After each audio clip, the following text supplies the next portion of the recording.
Good morning. Many thanks to all of you to be willing to go from love to just misinformation and social media. So it's been a long couple of years, and I salute you all for being willing to continue to engage in the world as we know it and fight the good fight. So first, a word of thanks. An incredible amount of work goes into this kind of thing. And Jennifer Guy, who has been working on this for now several years because of our cancellation, and the whole Alumni Center staff has been spectacular. Steve Latour has shepherded all of this and stays on us and make sure we get it done and the slides get turned in and all that kind of thing. And we want to salute him because he really made.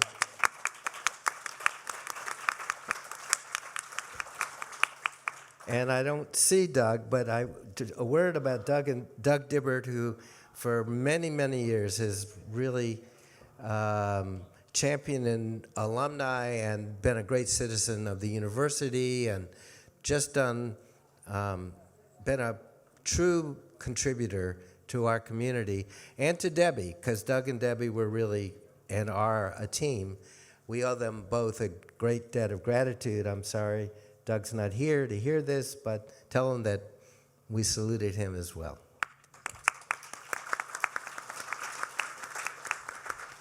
And I also wanted to riff off Dr. Fredrickson and begin by a positive emotion, and I thought the best way to do that was to take a minute and think about how you felt at the end of the Carolina-Duke game. Both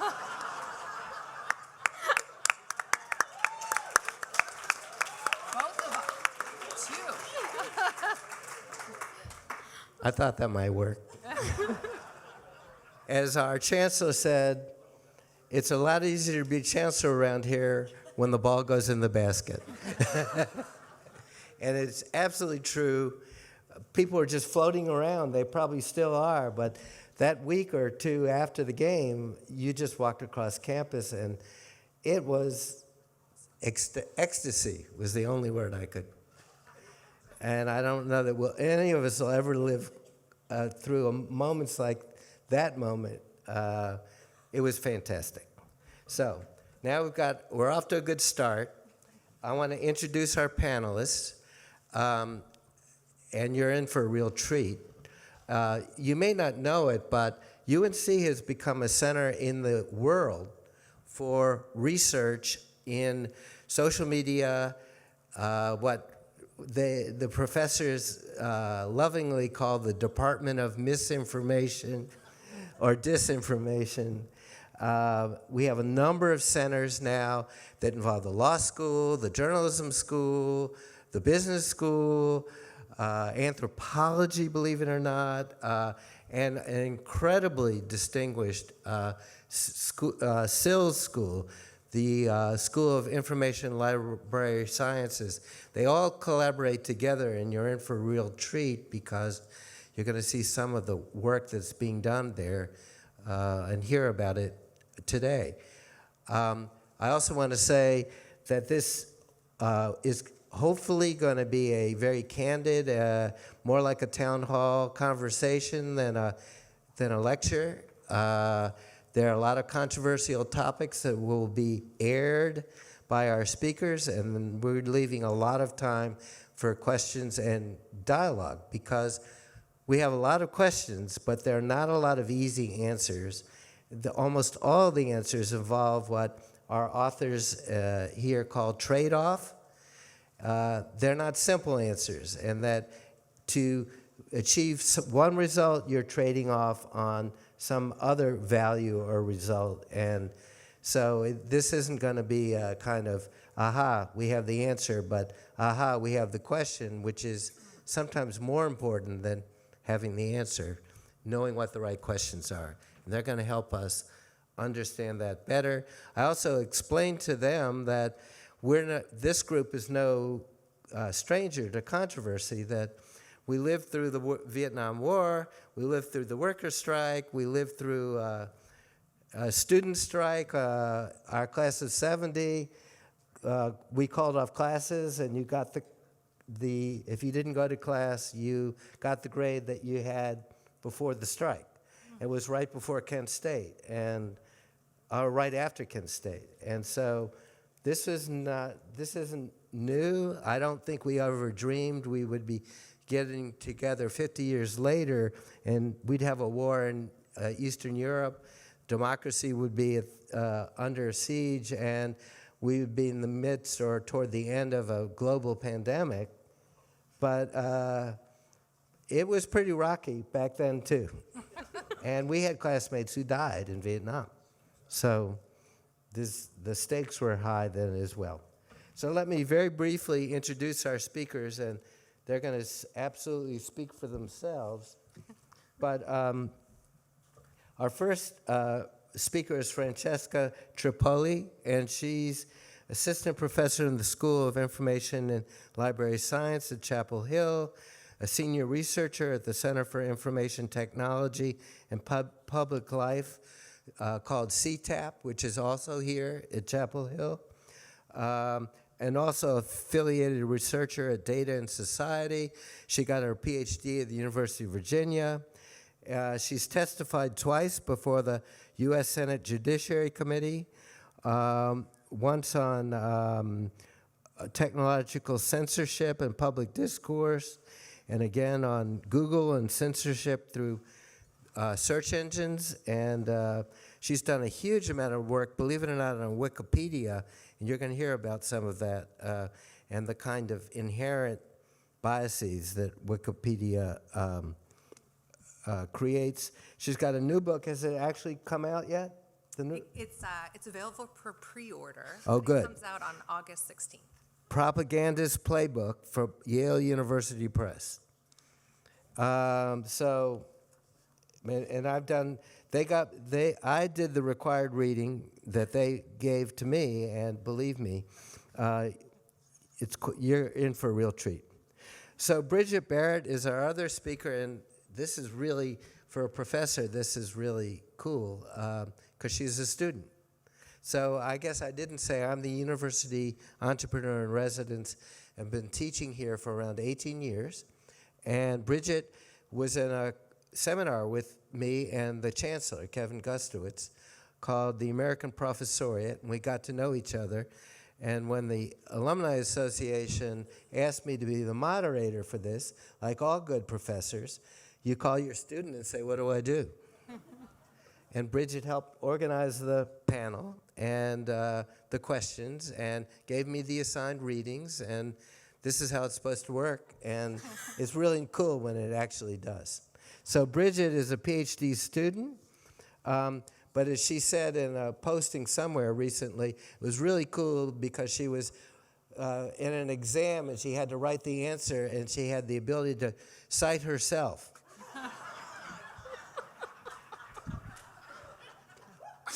She cited herself in the answer to the test question. So that was kind of cool.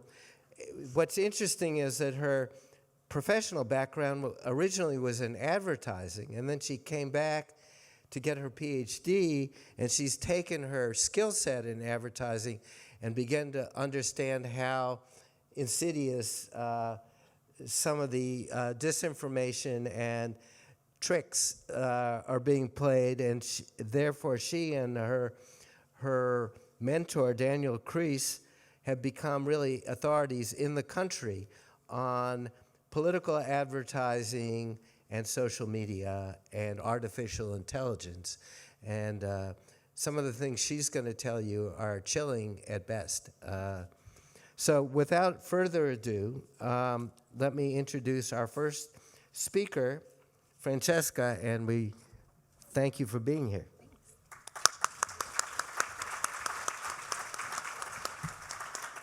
I realized I left my purse just lying around, so. Okay, I think, is this the clicker? Okay. And I'm sorry, do I just press this? Okay. Awesome. Okay. I feel like every year I have a harder time with technology, and that's just my rite of passage is turning into a professor, because when I was an undergrad, I remember my professors coming in and like fumbling with technology, and I'd snicker, and now I'm turning into them. But that's okay. So here we are. So my name is Francesca Tripodi. I'm an assistant professor at the School of Information and Library Science. And as Buck already mentioned, I'm also a senior researcher at the Center for Information, Technology, and Public Life. My book looks at how political elites manipulate search engines to spread disinformation. And I'm not going to talk about that today because I just thought, let's talk about something more lighthearted than politics. There's been a lot of discussion about politics.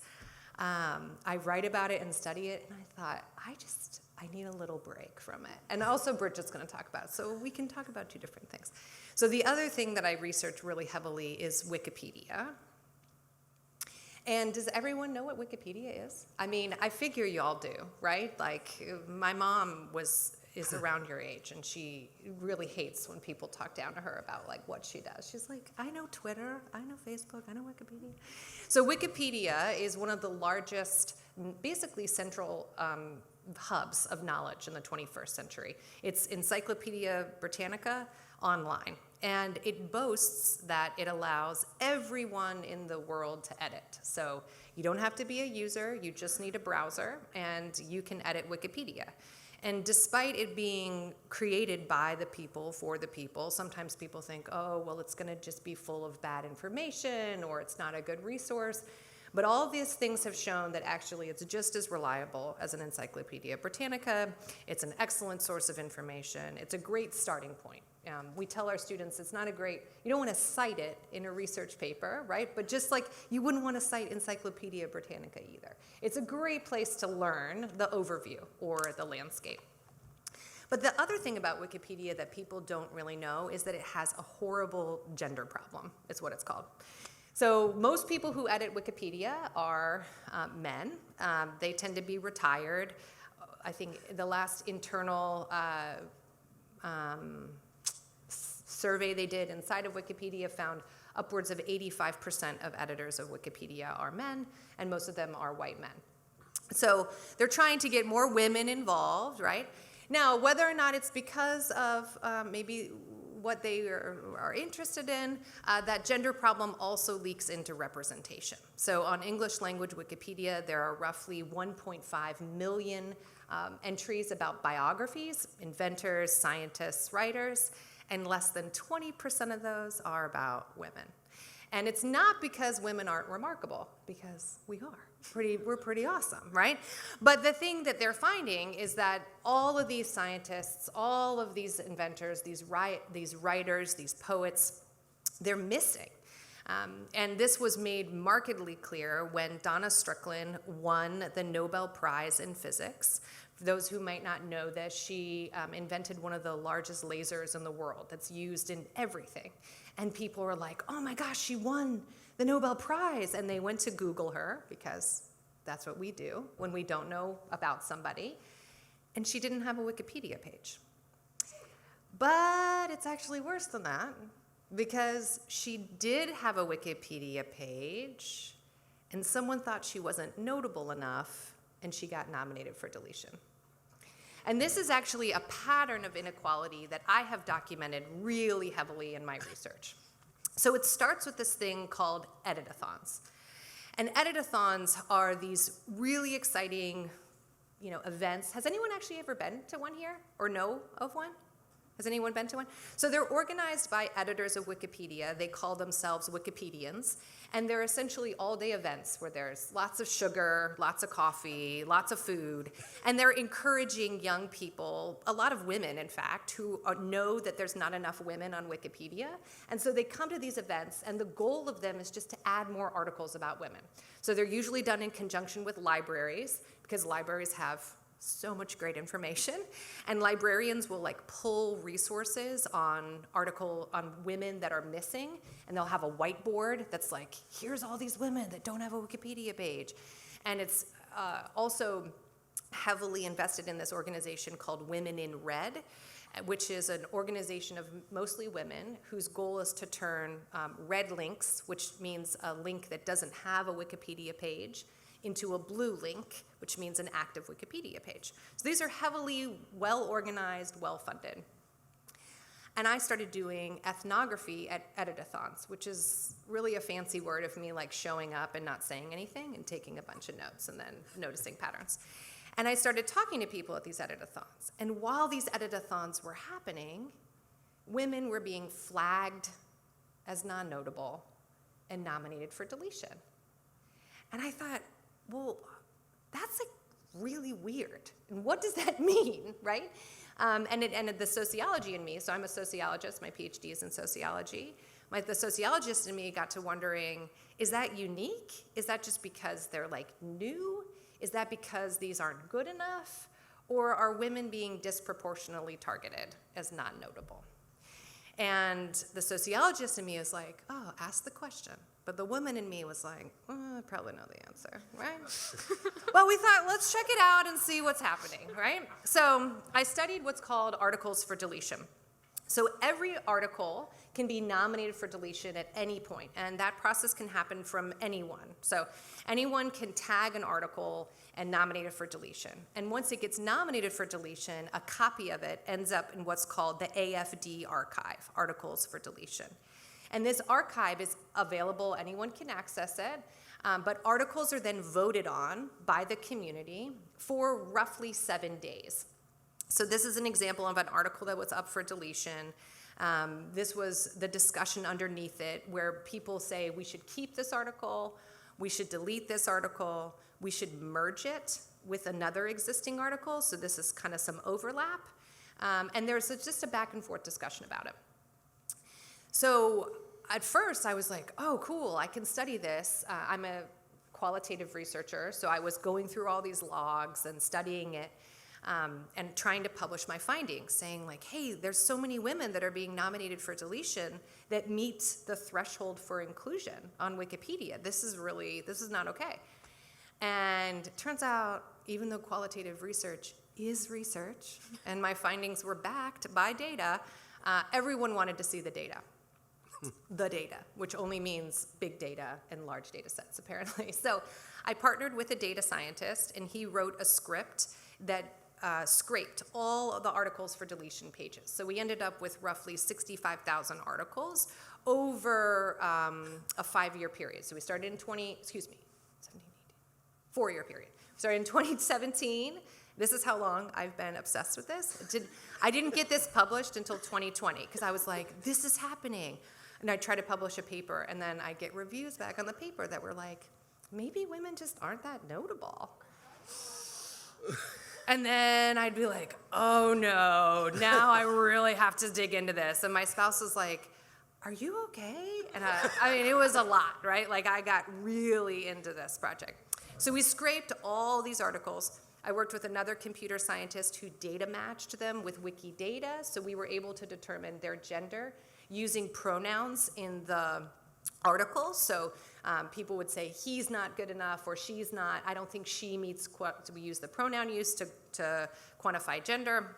And then we used the decision rendered, which meant did they keep the article, did they delete the article, or did they merge the article? And essentially my research question was, if no gender bias exists, then the percentage of what I refer to as whoopsies, this is the very scientific term, the whoopsies should be equal, right? So a whoopsie is a keep, which says, which may seem like a good thing, you know? Oh, well, this article was kept. But on the other side, it's like, actually, this article shouldn't have been there because it met the criteria for inclusion, and the editor said, no, we should keep this article. This is clearly a notable person. We got to keep this person. So here's what I found. So here are all the biographies that are available in English on Wikipedia. The light part of this graph are women on English language Wikipedia. The dark part of this graph is men. So you can see, since 2017, what incredible progress we've made in adding women. So when they started studying this phenomenon, like 16.75% of biographies are about women. And as of February 2020, it was like 19.25. So slow and steady, right? These are the tortoises of Wikipedia. They're excited about this. We're hoping we can get over 20% at some point, right? Since we roughly make up half the population. 20% would be the good. Here's the percentage of biographies nominated for deletion on any given month. So you'll see that women are well over that threshold. In no month did I study that women, the number of biographies nominated for deletion was equal to the proportion of biographies available on Wikipedia. So obviously we're seeing this. But I also mapped out like the whoopsies. So the whoopsie question says, well, if no gender bias exists, then the percentage of miscategorized biographies would be equal in every year. So do you think it was equal? No. So the percentage of equal biographies are, the percentage of miscategorized women are that very high green, and the percentage of miscategorized men is that very, very lower orange. The middle is the average of percentage of biographies. So men are roughly mimic the average. Women tend to be well over the average or the proportion of miscategorized biographies on any given month. I also highlighted in there the October 2018 to November 2018, where everyone was equal, where my null hypothesis, right, what we call it, I couldn't reject it. A null hypothesis is there's no relationship. So the null hypothesis for 2018 and 2019, 2018 October and 2018 November or not. Anyone know what happened in October 2018? What do you think? I gave you a foreshadowing at the beginning of this. Anyone know what happened in 2018? Huh? Donna Strickland won the Nobel Prize in physics, and all of a sudden, all this media attention was like, what? She had a biography and it got nominated for deletion? And then all of a sudden, everyone's like, maybe we need to pay more attention to how we nominate these biographies. Maybe there's an implicit bias going on here. And then that lasted roughly a month. And then business as usual. So here we go. This is where we're at. But you might be asking, like, what? What does this have to do with AI? Like, sure, okay, gender inequality on Wikipedia, but like, we can fix Wikipedia. Supposedly. But so why is this about AI? Why does this matter? Well, it turns out AI, does anyone know what AI means? I feel like we use this all the time, but no one says it. Does anyone want to give us a really simplified definition of what AI is? Artificial intelligence? It's okay, you can be wrong. So I tell my students, yeah? Intelligence evidenced by a non-human form. By a non-human form, excellent. What is that non-human form? Computer, an algorithm. And how do algorithms work? How do we train an algorithm to work? Through machine learning, which is essentially these large repositories of existing data. So an algorithm can't start working. You have to actually teach an algorithm. And algorithms are taught with data sets. And guess what is the freest, most open source, expansive data set in the world? Wikipedia! So this matters, right? If any of you used Google before, just kidding. Obviously, everyone uses Google, right? Google is the number way. We said now it's a verb. We Google it. When you Google for information, the knowledge panels, so that's that, I highlighted it because knowledge panel is sort of a professorial term. So a knowledge panel is just that small little synopsis of information so that you don't actually have to do anything, and Google can keep you on its panel for as long as possible, right? Because Google is vested in you staying on Google and not leaving Google. Most of these knowledge panels are powered by Wikipedia data, and they cite it in there, but pay attention to that. Usually the information that you're receiving about somebody is because of Wikipedia. Does anyone have an Alexa in their home? Yeah, I do. Alexa's awesome. I mean, I know I teach about why Alexa's the devil, but it's also awesome, right? It like plays music and sets really great timers for my kids when they're in timeout. And it also helps me with recipes. How long do I cook this chicken? But Alexa is also trained on Wikipedia data. So if you're asking Alexa, hey, what's the most famous physicist? Hey, Alexa, who won the Nobel Prize in 2018? Alexa knows because they use Wikidata, right? And Twitter. Anyone on Twitter? No? Oh, good. It's horrible. If you're not on yet, just, it's all going down anyways. I don't know. I'm on Twitter, but it's only for self-promotion of my research. So if you're on Twitter, you should follow me, because I'm trying to increase my followers. I'm like, I hate it, but you should follow me. So to get this blue check on Wikipedia, which is pretty coveted, the blue check just says that you're a verified account, which means you're the real person, so people aren't parading around as other people. But it also signifies significance, because not everyone can actually earn a blue check.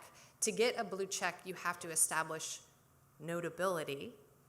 And guess what they use to establish notability? Wikipedia! Provide a link to a stable Wikipedia article about you that meets the encyclopedia's notability standards. So that's that. Okay, how can we end with positivity?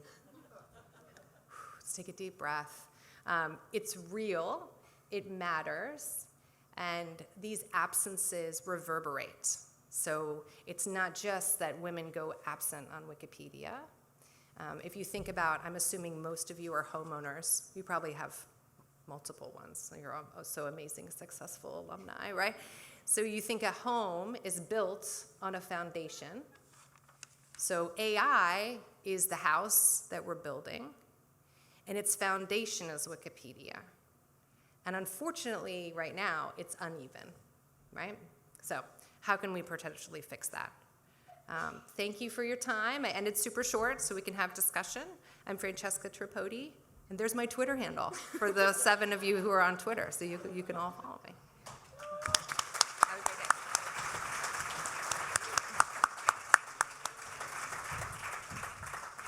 And now we have Bridget Barrett.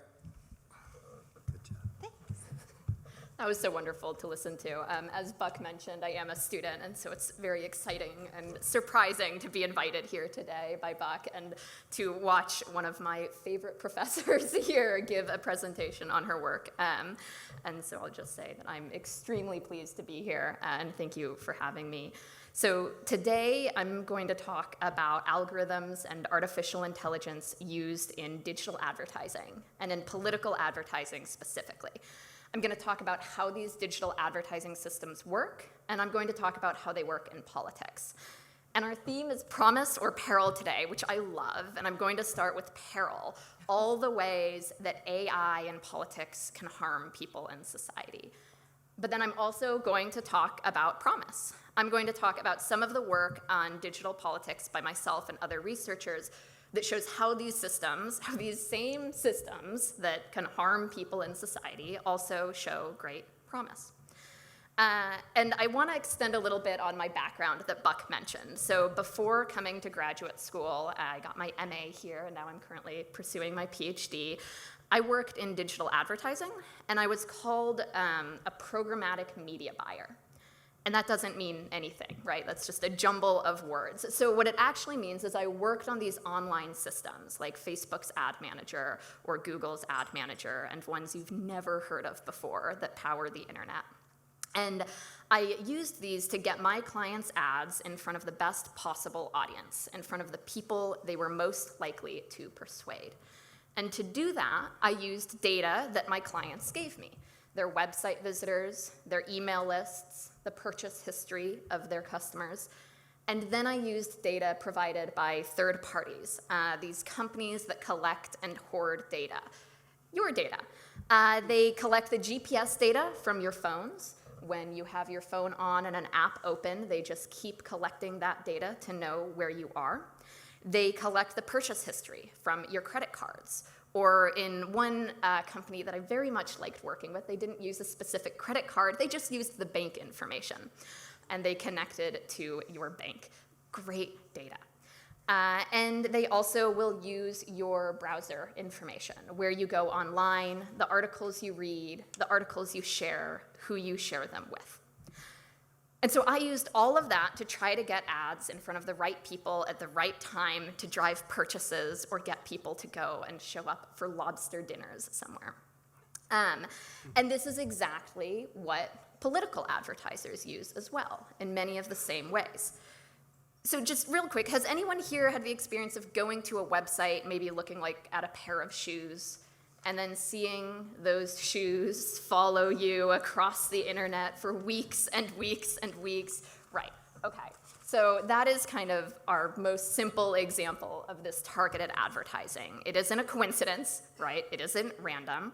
It's a very simple set of instructions that somebody like me gave to an advertising system. We have access to the website, and when you visit, we drop a little cookie on your page, and whenever that advertising system sees you again, we have a set of rules for them. Deliver these ads with this product. Up your bids to try to get the right product in front of these people. And this is powerful, and it's creepy. It's creepy. And I also found it very boring. It was a very simple set of rules, right? That like you see it and then you keep seeing it again. And where these things get much more interesting is when you let AI in on the game.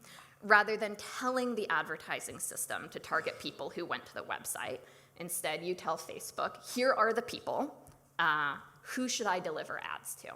And Facebook uses its artificial intelligence informed advertising system to figure out who to deliver ads to, based on who will react, who will purchase, who will do things like that. But here's the funny thing when I was working in these systems. All of these predictions are made on our past behavior. And our past behavior does predict our future behavior very well. And in advertising, it leads to this really funny outcome. Because, how do I explain this? Who's the most likely person to buy a Subaru? A Ford truck owner? Somebody who doesn't drive? Maybe a Prius owner, but probably it's someone who already owns a Subaru. The same with Nike shoes, right? You're not probably getting someone who doesn't run or someone who loves Adidas. You're getting people who already buy Nikes. And so this funny thing happens in these AI-driven advertising marketplaces, where even if you don't tell them to target your previous customers, when you give them free rein, that's still what they try to do. That's what they default back to. You can try to force them outside of this, but it's important to remember that these systems are optimized for the path of least resistance. So you Subaru folks are the most likely to get those Subaru ads, and you Ford folks are the most likely to get those Ford ads. And why am I talking about this? Why does this matter for politics? Why do we care? I've been studying political advertising on Facebook and Google, what's possible, how the system works, what's available, what the rules are. Just as an aside, very few rules is the first thing you should know. Until 2018, political advertisers could just log on, make an account, start running ads about anything targeted to just about anyone. There was no identity verification. So when you hear about Russia using Facebook's ad systems, I mean, anyone could do that. Russia, anybody. They never bothered to verify anything. And these ads for politics are optimized by AI the same way that those ads for shoes and cars are. So who becomes the most likely to get an ad from the Elizabeth Warren campaign? A Democrat, of people who already like Elizabeth Warren. There are some researchers at Northeastern University who did an amazing study. They tried to deliver pro-Bernie Sanders advertisements to Donald Trump supporters and Donald Trump ads to Bernie Sanders supporters. And then they also did like with like, right? Bernie to Bernie, Trump to Trump. And what they found was that when they were trying to target people who weren't politically aligned, it was 2 to 4 times more expensive. Double to quadruple the price to reach somebody who didn't already agree with you. And that's because Facebook's AI has learned how to target ads efficiently to the people who already agree with them.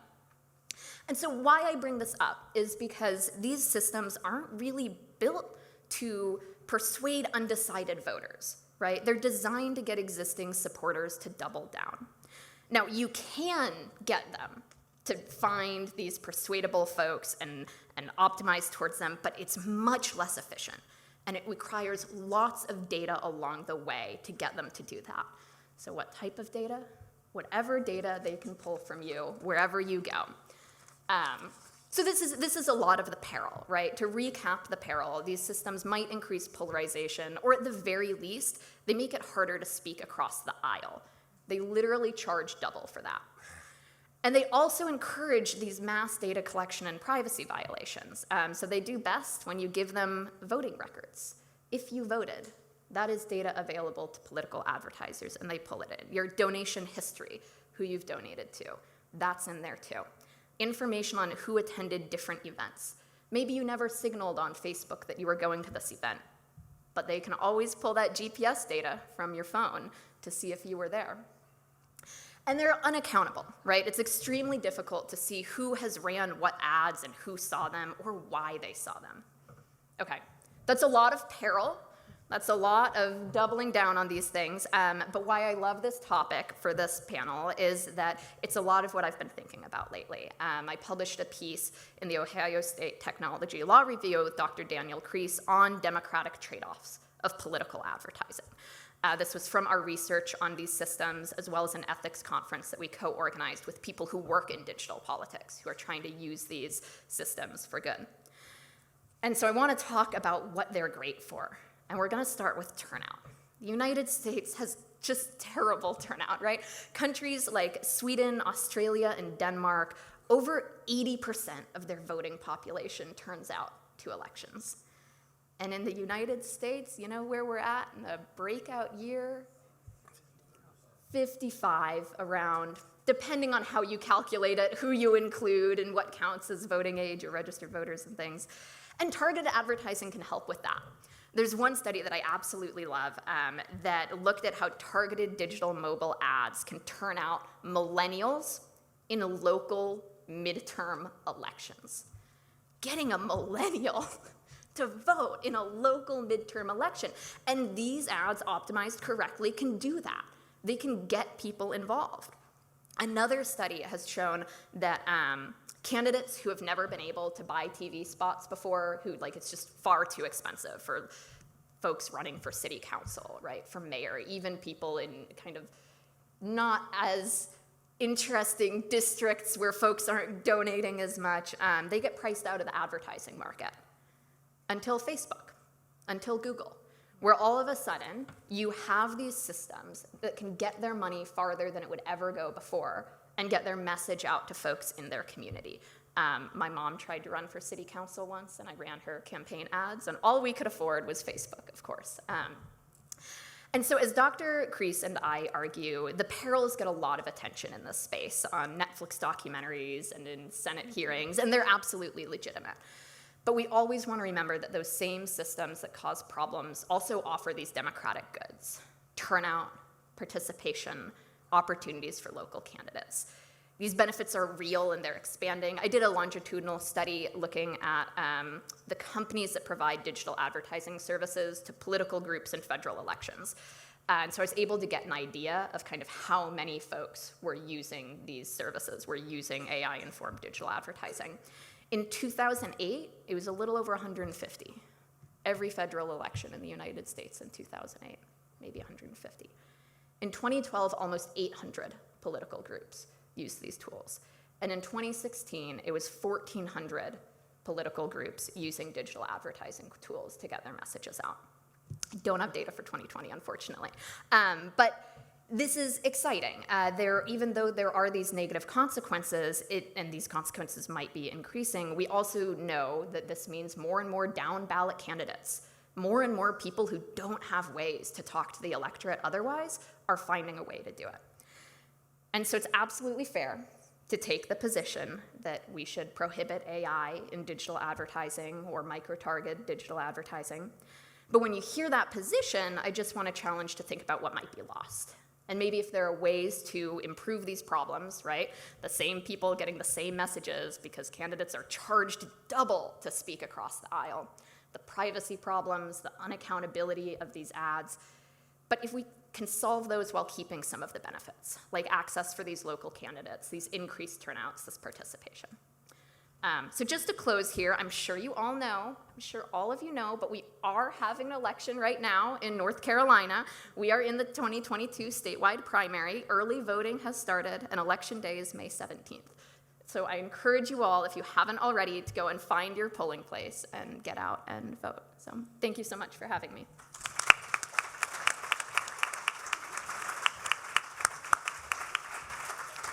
Thank you to you both, and I think it's great for you all to see a professor and a student doing this kind of work, and it should make all of us feel pretty good about this place and what continues to happen here. Questions? Yes, there's one right here, and this is going to be a conversation, so it can be a question or a comment.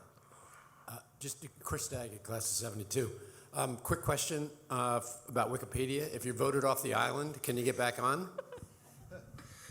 That's a great question. Yes, you can, and you can get voted off again. It's a huge cycle. So if your page gets deleted, you can just have another page get created. That's what happened with Donna Strickland. So she's on there now.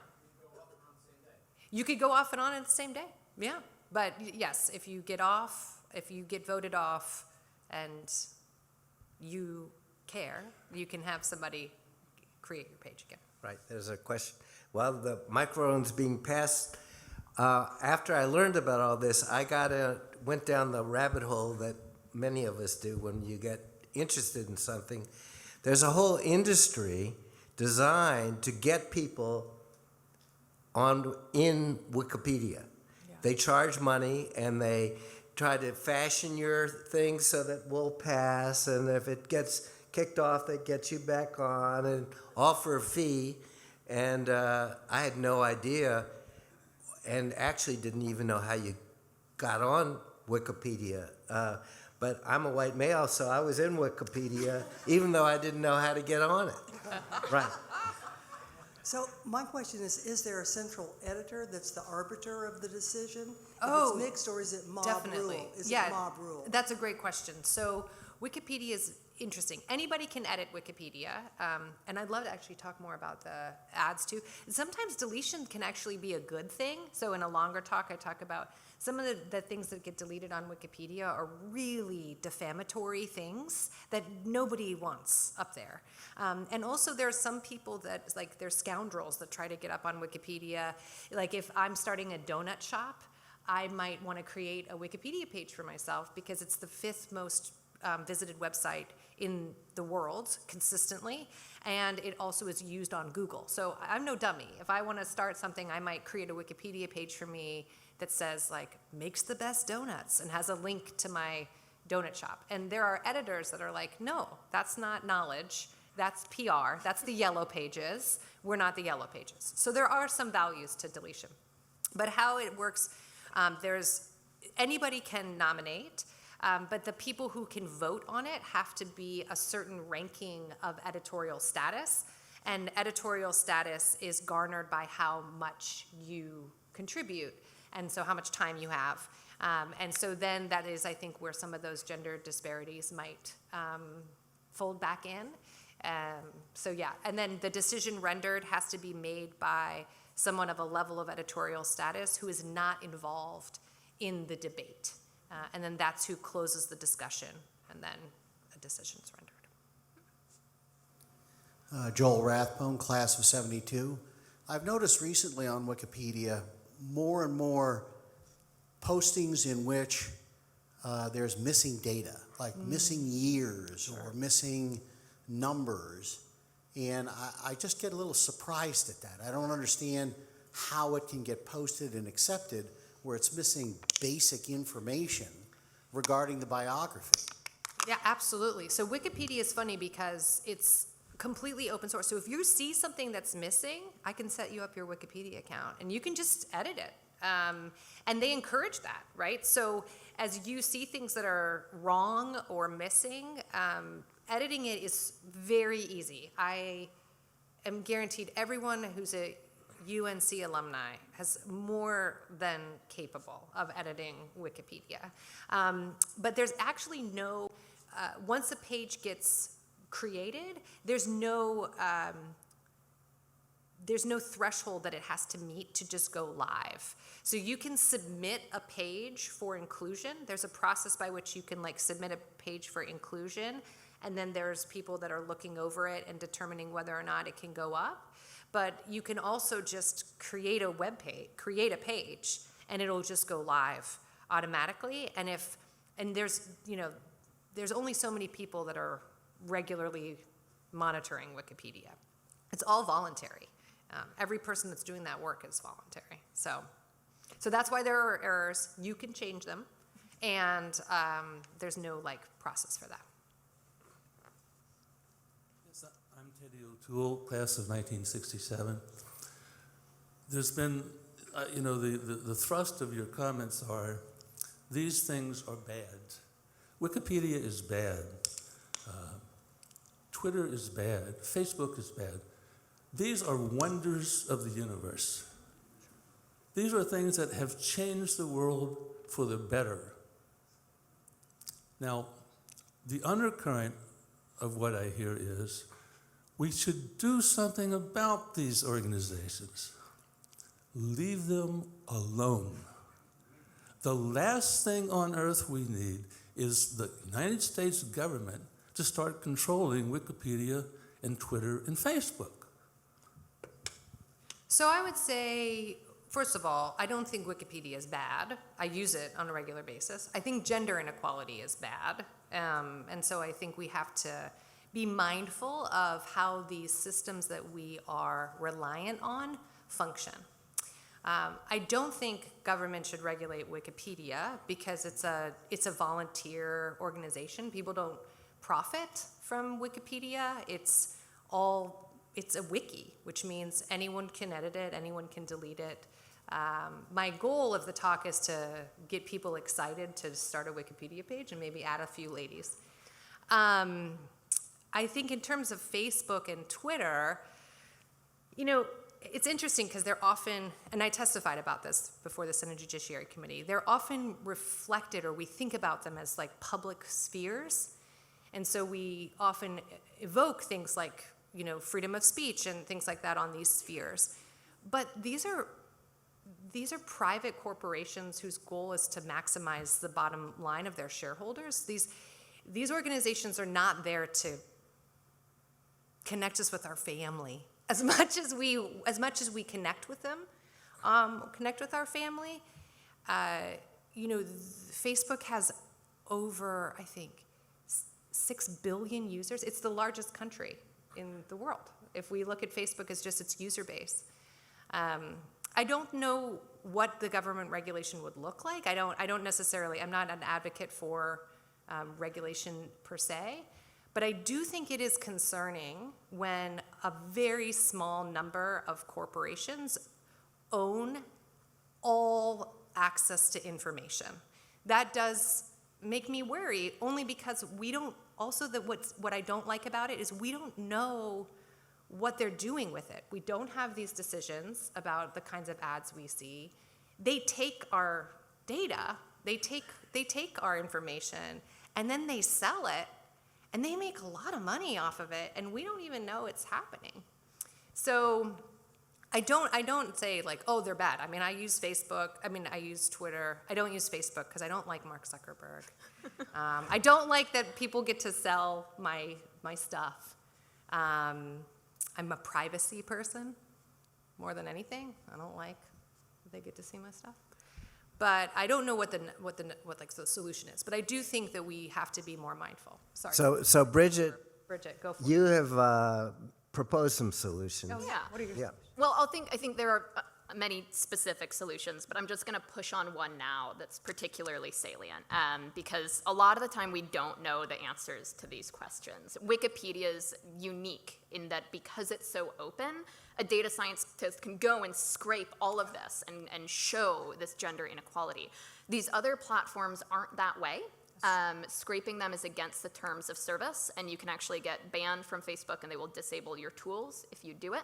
They have threatened researchers and filed lawsuits against them for trying to understand what's going on these platforms. So regardless of kind of what we think about if they're overall good or overall bad, one thing we know is that we can't know the answer to most of those questions without transparency into how they work. And so there was just a Senate hearing the other day on the Platform Transparency Accountability Act, and this is something that has bipartisan support, trying to find a way to, at the very least, get these platforms to open themselves up to be studied and better understood so that we can have these discussions in a much more informed way, like from the data on Wikipedia, which is simply impossible to do on a Facebook or a WhatsApp or an Instagram or a Telegram or a YouTube or a Weibo or many of these other platforms. Yes. Is it possible to delete Facebook? You've been reading some good news stories on this. It's very hard to delete Facebook. You can deactivate your Facebook account. Facebook will still retain much of the data on you. They will still keep collecting data on you from other websites you visit that use Facebook. So even though, because it's an advertising company, right? It's not just Facebook. It's an ad platform. And so even if you delete your Facebook account, you are still part of the advertising ecosystem in which Facebook is one of the largest players in the world right now. Will I be deleted if I die? Yeah, actually, no. That's a really good point. One of my friends studies this. So you actually need to put into your will, or Facebook also has this, a secondary account holder. So after you pass, someone else can take over your account and either shut it down and or determine what they want to do with it. It can maintain itself as like a legacy or a memorial account, and you can do this. But that's something you should consider when you talk to your person who oversees your will. Yes. Sorry. Sorry. Joe Ritter, class of 72. Would you revisit the edit events that they have to make Wikipedia more gender equal? And if there's a preponderance of female participants, is there a disconnect somewhere that there's no change, there's that continuing gender prejudice? Oh, man. So I think part of what it is, so I get a lot of like hate mail about my Wikipedia article, which I was super surprised at, because nobody wants to know for real that like gender inequality is real. Whenever you have data backing it, people are like, ugh, they don't like you. But the thing is, so what I was saying with my article is that you have these editathons, and they're adding articles about women, but because women are more likely to be tagged as non-notable and then nominated for deletion, a lot of times those same editors have to go double back and then go into these discussions and be like, no, we should keep this person, and then like add more things. And so that takes time away from adding more articles. So I think the first hurdle is to add more articles. The second hurdle is to understand that the article you add might not persist. And so you want to double check and make sure it's still up there after you create it. And I do think COVID did make a big impact on abilities to like people to get together and edit in person, because a lot of people feel scared that they're going to like break Wikipedia, so they don't want to edit on their own. I'm hoping we can have more. We have time for one more question. Joan Curran, class of 72. Here comes the microphone. They really want, this is for posterity and maybe Wikipedia. Then this is a good comment. Yeah. Joan Curran, class of 72. I wanted to answer your question.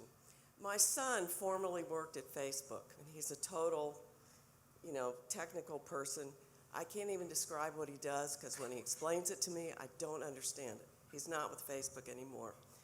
About 10 years ago, he made a Facebook account for me as a favor.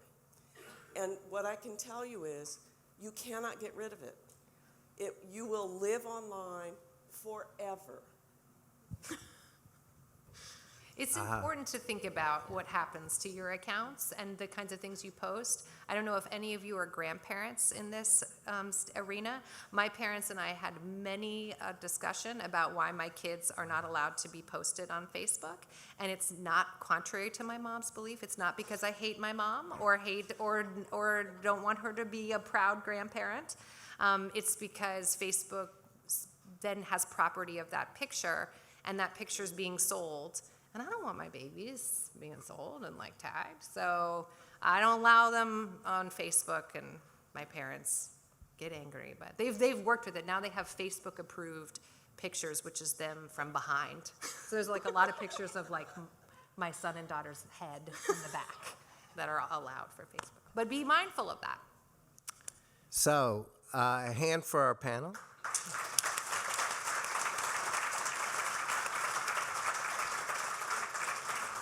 And these are the people who will be teaching, are teaching, and will continue to teach the students we have at Chapel Hill, and that's pretty cool, don't you think?